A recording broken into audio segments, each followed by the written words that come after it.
지금부터 ITQ 한글 자격 취득을 위해 한글 프로그램에 대해서 공부해 보도록 하겠습니다. 우선 한글 프로그램을 실행시켜 보도록 할게요. 자, 바탕화면에 이렇게 한글 2020이 설치가 되어 있습니다. 아이콘을 더블 클릭하여 한글 2020을 실행하도록 하겠습니다. 자, 실행해서 보니까 가운데 하얀 종이가 보이고 여기에서 깜빡깜빡 커서가 움직이고 있습니다. 화면의 구성을 한번 보도록 하겠습니다. 상단에 있는 이 부분, 빈문서 1이라고 되어 있는 부분을 우리는 제목 표시줄이라고 합니다. 파일을 저장하게 되면 이곳에 파일명이 적히게 될 거고요. 그리고 파일부터 도구까지 우리는 이것을 메뉴라고 부를 거예요. 메뉴를 클릭할 때마다 바로 하단에 도구 상자들이 바뀌는 걸 보실 수가 있는데요. 기본 도구 상자입니다. 그리고 그 아래쪽에 이렇게 한 줄짜리로 되어 있는 부분은 서식 도구 상자입니다. 그래서 여기에 서식은 대부분 새로운 문서를 만들 때, 그리고 이것은 파일을 열고 싶을 때, 이것은 저장하기, 출력하기입니다. 그리고 기본적인 도구들로 스타일이 바로 이 부분이고요. 이것은 언어에 대한 부분이고, 글꼴, 글자의 크기, 그리고 글자의 속성들입니다. 이 부분은 바로 정렬, 줄과 줄 간격을 의미합니다. 이렇게 자주 사용하는 서식 도구들을 놓았습니다. 이곳은 줄자처럼 생겼죠? 이 줄자처럼 생긴 아이는 눈금자라고 불리워지는데요. 가로 방향이 있고 세로 방향이 있습니다. 수치를 보면서 이 종이의 크기를 가늠할 수가 있겠죠. 한글 화면에서 하단 부분을 보도록 하겠습니다. 하단 부분에 빈문서 1이라고 되어 있는 부분을 우리는 문서 탭이라고 부르고요. 더하기 버튼을 누르게 되면 새로운 문서 탭이 열리게 됩니다. 즉, 새 문서를 여는 것과 같습니다. 맨 아래쪽에 있는 부분을 상황선이라고 부릅니다.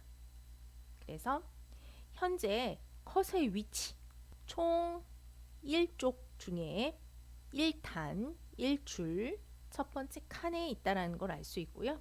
글자는 전혀 없다. 개수가 0개, 구역은 1이라는 걸 알 수 있습니다. 제가 본문에 글자를 치도록 하겠습니다.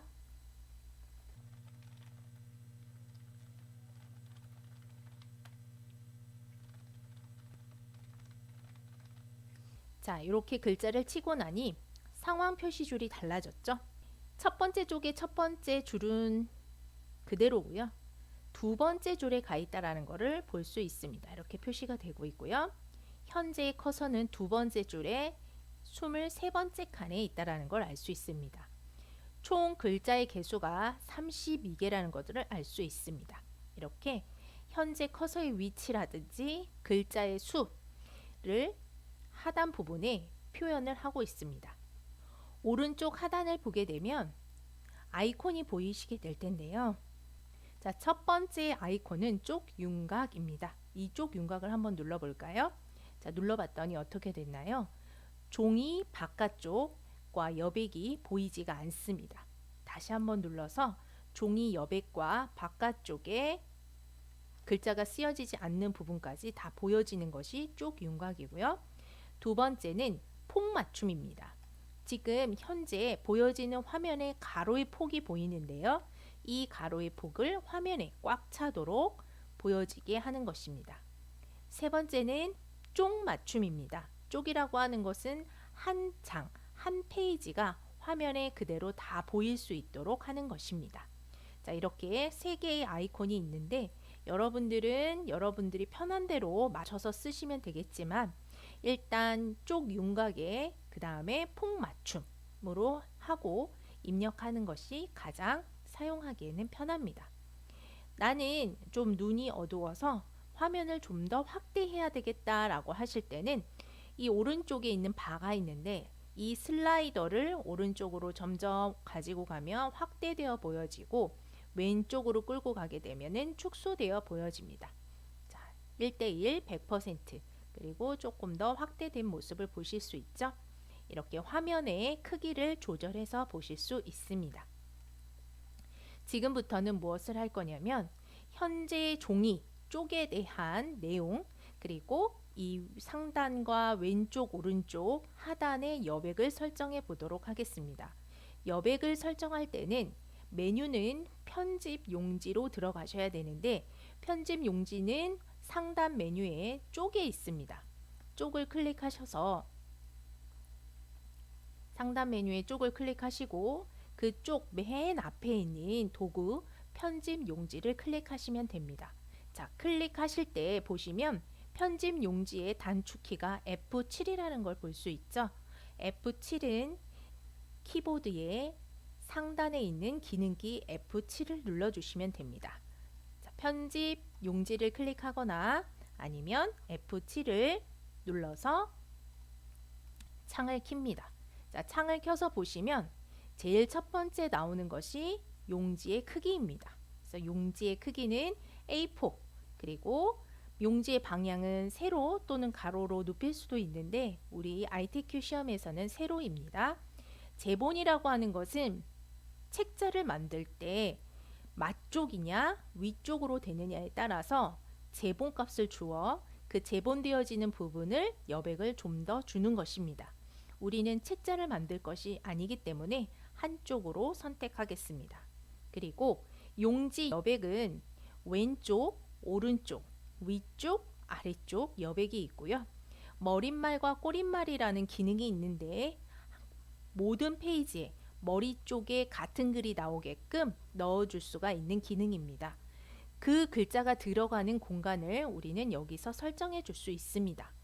ITQ 시험에서는 왼쪽은 11, 오른쪽 11, 위쪽 10, 머릿말 10, 꼬릿말 10, 아래쪽 10으로 설정을 합니다.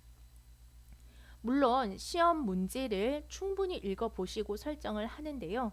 기출문제를 확인해 봤을 때 왼쪽과 오른쪽은 11, 위쪽, 머릿말, 꼬릿말, 아래쪽은 10으로 설정하라고 지시하고 있습니다. 자, 설정 버튼을 눌러보도록 하겠습니다. 자, 이런 식으로 글자가 어디로 이동을 했나요? 여백이 줄어들면서 왼쪽, 위쪽으로 살짝 이동되어 있는 것을 보실 수 있습니다. 자, 그리고 우리는 문제 번호를 넣을 거예요. 1번 1 찍고 점 엔터를 두세 번 눌러주시고 2점 엔터를 두세 번 눌러주십니다. 우리가 엔터를 쳤는지 어찌 하였는지 보고 싶을 때는 위에 메뉴 보기에서 문단 보기를 체크를 합니다. 그러면 파란색 이렇게 안내 선이 보이게 될 건데 파란색 화살표가 엔터를 쳤다라는 의미입니다. 자, 상황 표시줄을 보시면 1쪽에 1단 7번째 줄에 커서가 있는 걸 보실 수가 있는데요. 총 3페이지를 입력하기 위해서 두 번째 페이지를 만들도록 하겠습니다. 두 번째 페이지를 만드는 방법은 쪽에 바로 구역 나누기를 이용할 거예요. 자, 구역 나누기를 클릭을 할 건데 이 구역 나누기와 그 다음에 쪽 나누기 두 가지 종류가 있습니다.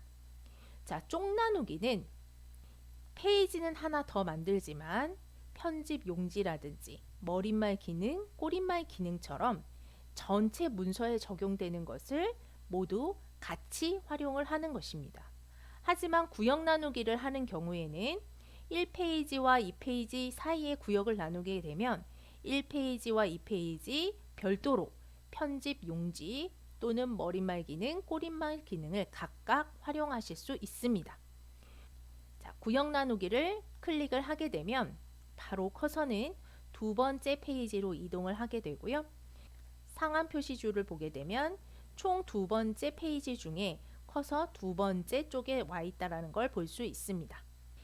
그리고 문제 3번 3점 엔터, 4점 엔터. 세 번째 페이지를 만들 경우에는 구역 나누기를 합니다.